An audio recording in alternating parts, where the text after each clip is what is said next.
mình gắn bó lâu dài thì cái bonus bây giờ nó cũng cao cao dần đấy. Và sau một thời gian chơi thì em thấy game nó cũng khá là vui, lâu lâu chỉ cũng hơi tức cái vụ nó clip. Tháng mà mình kiếm thêm được khoảng 10 đến 20 triệu thì quá ok rồi.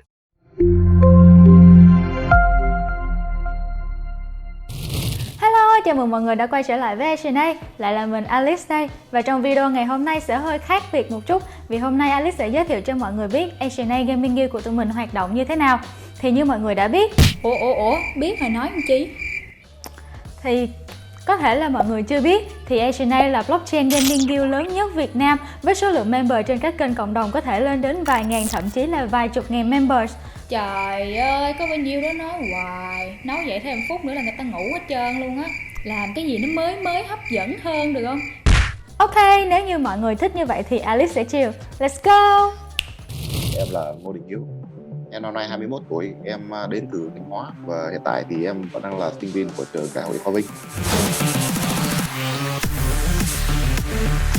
Em xin giới thiệu là em tên là Nguyễn Tiến Khánh ạ. Năm nay em 20 tuổi ạ. Em hiện tại đang sinh sống ở Hà Nội ạ. Có tên đầy đủ của em là Lê Đức Huỳnh và hiện tại thì em cũng đang sinh sống và làm việc ở Hà Nội. Lý Phú Hô, đây là nickname của em. Còn tên thật của em là Đồng Bảo Long. Hiện tại thì em đang sống ở Hà Nội. Năm nay 17 tuổi, đang là học sinh cấp 3. Em tên là Hoàng Hiệp Hưng. Hiện tại thì em đang ở Nghệ An. Hiện tại em đang còn đi học ấy. Em tên là Quang, đến từ Bắc Ninh, năm em 21 tuổi. Thì năm nay em được 24 tuổi anh. Em thì giờ sinh sống ở Bạc Liêu, đang làm trong đội, sĩ quan quân đội. Vậy thì họ là ai? Vâng, họ chính là các binh sĩ và lạc tướng đã gắn bó với AsianA trong suốt thời gian qua luôn. Như các bạn đã thấy đó, họ có thể là bất kỳ ai, bất kỳ độ tuổi nào và làm bất cứ ngành nghề gì luôn. AsianA có thành viên rất là đa dạng và tụi mình không quan trọng là bạn là ai, bạn đến từ đâu, chỉ cần có chung một niềm đam mê với GameFi và có thể gắn bó lâu dài cùng với AsianA là được thôi. Vậy thì không biết là thông điệp nào từ vũ trụ đã mang họ đến với thế giới GameFi cũng như là đến với AsianA ha? Cơ duyên của em đến với AsianA lần đầu tiên là khi em đăng ký score la của Coi68 Gaming ạ.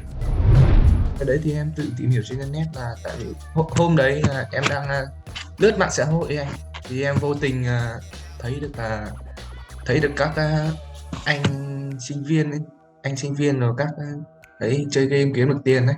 Thì em cũng tò mò, em vào em tìm hiểu rồi. Tìm hiểu thì em biết được game free rồi các thể loại game chơi như nào, đầu tư như nào ấy. Kiểu em cũng muốn mình tìm thêm một cái danh mục đầu tư nào mới. Là mới đầu em cũng định đầu tư vào Axie, nhưng mà kiểu mà vốn không đủ, với cả mình cũng chưa biết là nó chơi như thế nào ấy. Xong rồi được em có bạn cùng tuổi ấy, tên là Phương ấy, hình như là cũng làm beta 8 ấy. Thì Phương có giới thiệu bảo là nếu mà giờ mà chưa có vốn thì có beta 8 thì có scholarship thì vào làm thử, chơi thử xem sao. Thế thì từ lần đấy em gắn bó đến giờ thôi. Đúng là kiểu có cái duyên đấy. Cái cơ duyên mà đến với cái AsianA này thì chắc là vẫn là thông qua cái thằng bạn em thôi, thằng Phương ấy. Thì đợt đấy thật ra là em cũng rảnh dịch thì cũng ngồi ở nhà, không có làm ăn gì hay đi đâu gì, thì mấy anh em ngồi nói chuyện với nhau. Phương nó cũng có giới thiệu là có cái con game này thì cứ chơi thử đi, biết đâu lại có thêm một cái ít thu nhập gì đấy. Nên là cũng lại bắt đầu tìm hiểu về mấy cái này. Em biết là đến AC là cũng là thông qua bên Coi68 ấy. Cái đợt đầu tiên là Coi68. Cái đợt đấy là cái cấp cho em một cái ạc để em chơi thử ấy. Thế là từ cái lúc đấy em chơi đến bây giờ thì em cũng đây là lấy lại một cái ạc của Phương để em chơi tiếp. Em thì nói chung là em làm trong quân đội, nhưng mà em cũng tìm hiểu về cái mảng kiếm tiền trên mạng á, ta gọi là MMO vậy á. Cũng lâu rồi em tìm hiểu, nó cũng chắc cũng 4-5 năm nay đó. Nhưng mà thời gian qua là cũng gặp nhiều khó khăn, thì em có mới tham khảo bạn của em, thì bạn của em có chỉ qua bên đây, bên về cái game AC vậy đó anh, với cái cộng đồng A8. Em cũng ngoài việc học thì em cũng có thành ra cũng có một số cái công việc bán thời gian ấy, như là đi bưng cà phê rồi làm lung tung. Thì gần đây thì em cũng có biết đến game AC và em cũng không. Và này thì em cũng biết được đến A8. Trong cái số bạn chơi Liên Quân với PUBG với em thì có người chỉ cho em về cái game này, chứ còn em cũng không phải là tự nhiên biết được đến nó.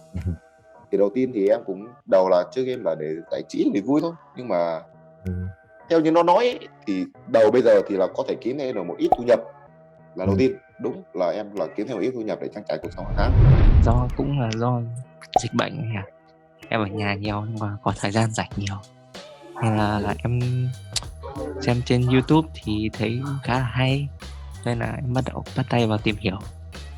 Thì mới đầu tìm hiểu thì em chả biết bắt đầu từ đâu cả, em cứ đọc thấy gì em đọc, xong dần dần thì em bắt đầu hiểu hơn và rót vốn vào để đánh thử một ít xem như nào. Cho đến hiện tại thì khái niệm về crypto cũng như là NFT hay là blockchain game vẫn còn khá là mới lạ so với tất cả mọi người luôn, đúng không? Huống hồ chi là nói đến việc chơi game để kiếm tiền, play to earn thì nghe càng có vẻ hoang đường hơn nữa. Và tâm lý của con người chúng ta thì thường chúng ta sẽ sợ những thứ mà chúng ta không hiểu hay là không biết rõ. Vậy thì không biết là suy nghĩ cũng như là tâm lý của các anh em như thế nào trước và sau khi tham gia vào Asian A Gaming Guild ha? Khi đó thì em mới biết đến thị trường game NFT ạ, và em tìm hiểu qua kênh Coi68 TV ạ. Thì khi đấy thì em có xem chị Jenny nói về game Axie ạ, và em cảm thấy là rất là hứng thú với tựa game đấy.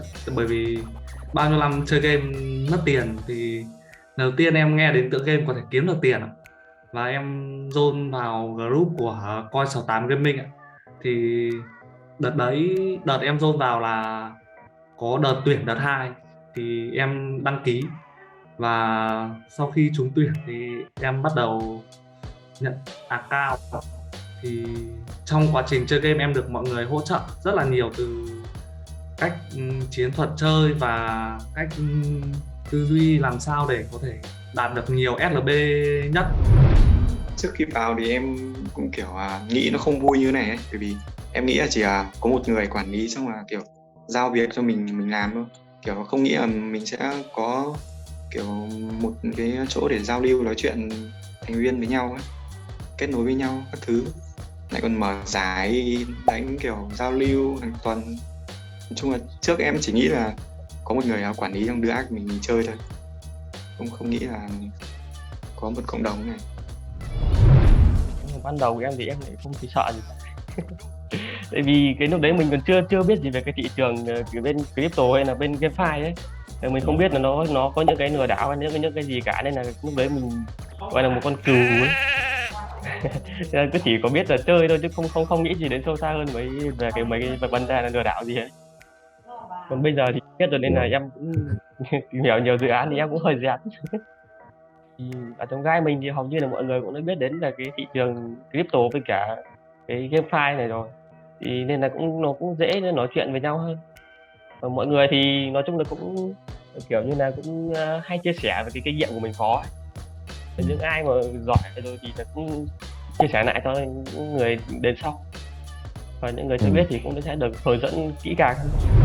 Trước đây thì chưa vào A8 thì cũng thấy A8 là một team tốt, có đội ngũ đằng sau khá là khủng, cho nên là em khá là tin tưởng và muốn tham gia vào A8. Bây giờ tham gia vào rồi thì đúng như vậy, mọi người rất là kiểu thân thiết với nhau, không có khoảng cách, thoải mái với nhau, thấy rất là vui. Đầu tiên thì khi bạn giới thiệu đấy thì em không biết người khác sao, nhưng mà đầu tiên là em không tin. đầu em cũng chỉ nghĩ là nó sẽ chỉ là kiểu như lừa mình có chơi với nó cho vui thôi, nhưng mà sau khi mà được ăn thì có ngọt một tí á, và khi được nó giới thiệu cho về những cái game như là AC này những cái mà không mất vốn mà vừa có thể mang lại cho mình niềm vui và một số cái lợi nhuận thì không ngần ngại gì mà mình không đăng ký để mình chơi thử là. Và sau một thời gian chơi thì em thấy game nó cũng khá là vui, lâu lâu chỉ cũng hơi tức cái vụ nó clip. Thì trước đó em cũng có đọc báo với mà xem, hình như em nhớ có một lần là cái game IC nữa lên thời sự VTV thì phải. Đúng rồi. Em nhớ rồi. Thì em thấy game này, em khi em đọc báo mà em đọc được những cái tin tức này thì em thấy cái game này rất là hay. Nó chơi vừa kiểu vừa chơi game mà vừa kiếm tiền, thì như em nói vậy á, đây vừa giết thời gian này, vì cho mình những cái khoản mà giải trí mà vừa lại kiếm tiền nữa. Còn mà cộng đồng A8 thì theo em nghe bạn của em giới thiệu thì em cũng thấy rất là ok. Vì trước đó thì nếu mà em nghe cái phỏng vấn này thì em cũng sợ lắm này.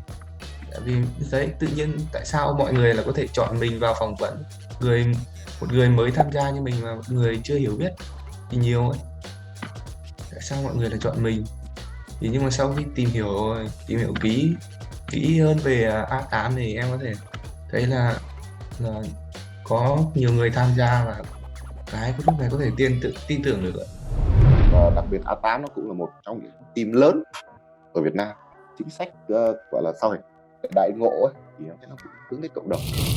Chính vì hiểu được sự khó khăn của các game thủ nên HNA đã ra đời để đồng hành cùng với mọi người trong khoảng thời gian khó khăn này, cũng như là trong tương lai sắp tới của Metaverse. Và quy trình để tham gia vào HNA Gaming Guild thì cực kỳ đơn giản nhưng mà cũng không kém phần chuyên nghiệp đâu nha.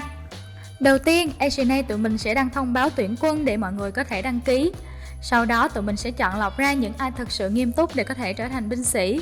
Tiếp theo, các binh sĩ sẽ được các lạc tướng training để có thể chơi game tốt hơn và tối ưu hóa được lợi nhuận của mình. Có một điều đặc biệt đó là thời gian các bạn tham gia càng lâu thì lợi nhuận các bạn được nhận sẽ càng nhiều. Chưa hết đâu nha, không những có thêm thu nhập mà cơ hội nghề nghiệp của bạn cũng sẽ tăng theo luôn đó. Từ binh sĩ, các bạn có thể được thăng chức lên thành tinh nhuệ và sau đó là lên lạc tướng để có thể quay trở lại training cho các bạn mới. Hiện tại, HNA đang có và sắp có rất là nhiều scholarship với nhiều tựa game khác nhau như là AC Infinity nè, Cybo nè, Titan nè và cả Elbis nữa, và còn rất là nhiều game khác nữa đang chờ các bạn tham gia vào cùng với tụi mình đó. Và đương nhiên, reward cho các lạc tướng thì cũng không hề nhỏ đâu nha. Và sau đấy thì em qua group Axie tập thì em thấy còn rất nhiều bạn đạt KPI cũng khá thấp và em cũng muốn giúp đỡ họ. Thì ban đầu thì em hỗ trợ họ bằng cách là em quay các video sau mỗi trận đánh của em và em đăng lên group để hỗ trợ mọi người. Thì dần dần thì em thấy nó cũng khá là tốt và được rất nhiều bạn cảm ơn em vì đã giúp họ cải thiện được mức danh. Và dần dần thì em được anh William tung lên làm lạc tướng ạ.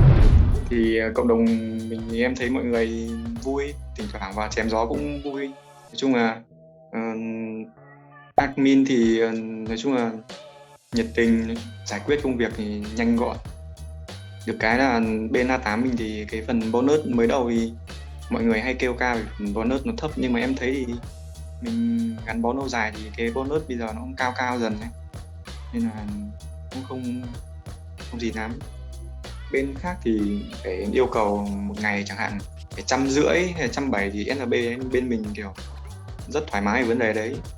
Mấy cả kiểu mà ai mà hôm nay mà bận hay gì thì xin phép thì có thể nói chung là giải quyết được. Còn mấy cái kia em nghĩ là reward cao nhưng mà áp lực á. Mới đầu em cũng khoảng 1-2 ngày đầu thì em thấy hơi khó, định cũng nản đấy, không muốn chơi nữa.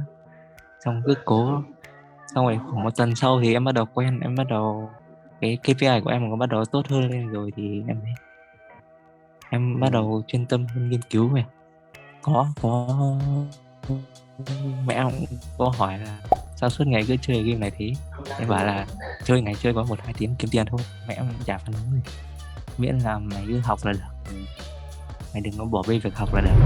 Em cũng đang là sinh viên cho nên là kiếm được một ít tiền để trang trải thì nó cũng hợp lý.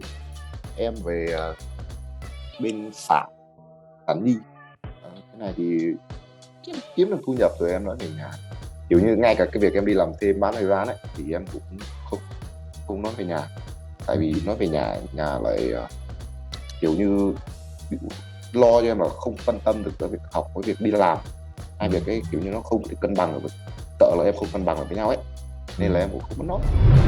Cái này là em kể ra, tại vì từ đợt đấy em ngồi ở nhà suốt ngày và chỉ suốt ngày ngồi ôm máy tính ấy, thì là ai cũng hỏi, lúc đấy em mới bắt đầu nói chung là cũng cái đấy thì cũng khó để chấp nhận được hả. Tại vì không làm ăn gì, tại vì bố mẹ thì ông bà là từ thời xưa ấy, cái suy nghĩ nó không được như bây giờ, nên là nó cũng khó để có thể chấp nhận được những cái điều như thế. Thì nói chung là vẫn có một chút gì đấy nó nghi ngờ anh ạ. Vẫn chưa hẳn là thay đổi hẳn, nhưng mà vẫn có cái gì đấy nó cứ kiểu bị lo lắng cho mình ấy. Thì gọi là cái mong muốn của em thì tháng mà mình kiếm thêm được khoảng 10 đến 20 triệu thì quá ok rồi. Mà em người không biết có khả năng mình có được như vậy hay không. Thì nói chung là ai thì cũng có tham vọng, tham vọng bự hơn, to hơn, nhiều hơn nữa, nhưng mà tạm thời em thấy được mà một tháng 10 đến 20 triệu quá ok.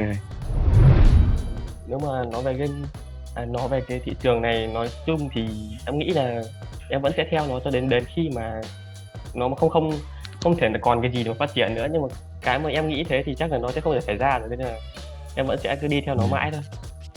Còn cái AC này thì nói chung là theo những gì mà em tìm hiểu được thì con này nó cũng phải đi được thêm tầm khoảng từ 2 cho đến 3 năm nữa. Thì nếu như mà cái con game này nó mà cứ đi được dài đến như thế thì em nghĩ là em vẫn sẽ bám sát con game.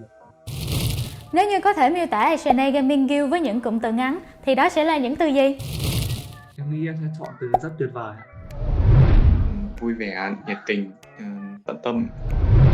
Từ đầu tiên nó sẽ là từ real, từ thứ hai thì nó là happy, thứ ba thì nó sẽ là learn là cái học hỏi. 3 từ để diễn đạt về A8 thì em có 3 từ rất tuyệt vời đó ạ. Sau khi chính bản thân các bạn đã tham gia và trải nghiệm vào thế giới GameFi cùng với SNA thì không biết là các bạn có lời nhắn nhủ nào muốn gửi đến tất cả mọi người cũng như là những ai chưa tham gia vào thế giới GameFi nói chung và SNA nói riêng không? Trước tiên em muốn nhắn nhủ đến với các bạn mà chưa tham gia các tựa game NFT và đặc biệt là tựa game Axie là Axie là một tựa game có thể giúp các bạn thích chơi game mà lại muốn kiếm được tiền từ game, thì đó là một sự lựa chọn khá là tiềm năng đối với các bạn. Còn với những bạn mà chưa tham gia vào cộng đồng A8 Gaming thì em nghĩ A8 Gaming là một sự lựa chọn khá tuyệt vời cho các bạn, bởi vì ở đấy sẽ được, ngoài việc các bạn được hỗ trợ nhiệt tình từ các admin của group thì các bạn cũng có thể được đăng ký trải nghiệm các tựa game NFT hot hiện nay mà không cần phải bỏ một số vốn nhất định để đầu tư vào game, mà được trải nghiệm miễn phí và có thể đem lại nguồn thu nhập cho mình. Tại vì A8 vừa giúp mình có kinh nghiệm chơi, để sau này có kinh nghiệm khi mà mình có tiền đầu tư vào game thì mình có thể chơi game một cách dễ dàng và có thể thu hồi vốn một cách nhanh hơn. Nói chung là mọi người vào đây thì lên nói chung là nghiêm túc với công việc, bởi vì mình cũng nên có trách nhiệm với cả cái ạc mình cho nữa, kiểu sợ lắm người mới vào lại thôi làm linh tinh ban ác thì cũng tội vừa cũng chẳng biết làm gì được. Nói chung thì mình nên nghiêm túc với công việc. Nói chung là cộng đồng cái vui của mình thì nó cũng vui vẻ thôi, nên mọi người vào cũng hòa đồng, dễ gần, dễ nói chuyện. Nói chung là đáng để vào. Thì nếu mà về A8 thì nếu mà chưa vào thì gọi là nên vào nghiệm, mà bởi vì A8 nó có những cái liên kết lớn với những cái con game mà chuẩn bị ra mắt thì sẽ có nhiều cái trải nghiệm mới hơn. Con game mà đã ra mắt rồi thì sẽ được hỗ trợ một cái gọi là vốn để mình chơi, nên là không hẳn là vốn để mình chơi, tức là bên A8 sẽ hỗ trợ mình tiếp cận cái game ấy, nó sẽ dễ dàng hơn, là mình không cần phải bỏ vốn hay là bỏ một cái gì ra, mình cần bỏ thời gian ra để chơi và cái kỹ năng của mình ra để giúp A8. Đối với những bạn này thì em cũng khuyên các bạn là nên nên tham gia vào những cái game, cái thể loại game mà chơi kiếm tiền này. Thì thì giống như ở ngoài thì có kia nhớ những bạn mà có cái kinh tế khó khăn nên thì mình cần có cái nhu cầu là kiếm thêm thu nhập, thì mình có thể là tham gia vào cái chơi những cái game này để kiếm được thêm nguồn thu nhập. Thì đó là cái đôi lời suy nghĩ của em. Mình có thể bỏ ít thời gian để kiếm chơi game thì nó vẫn mang lại niềm vui, mà đặc biệt nó lại còn có thể kiếm cho mình thêm một ít thu nhập, thì không ngần ngại gì mà không thử cả. Alice xin cảm ơn những lời chia sẻ vô cùng chân thành đến từ các binh sĩ và lạc tướng, và cũng không quên gửi lời cảm ơn đến tất cả các members đã đồng hành cùng với ActionA từ những ngày đầu cho đến bây giờ. Và có một sự thật phải nói, đó chính là trăm nghe không bằng một thấy, trăm thấy không bằng một thử, và trăm thử không bằng một lần. Các bạn hãy mạnh dạn đăng ký tham gia vào ActionA Gaming Guild cùng với tụi mình nha. Và Alice hy vọng có thể gặp được mọi người trong khoảng thời gian sớm nhất. Hẹn gặp lại mọi người trong những video tiếp theo. Xin chào tạm biệt và hẹn gặp lại. Bye.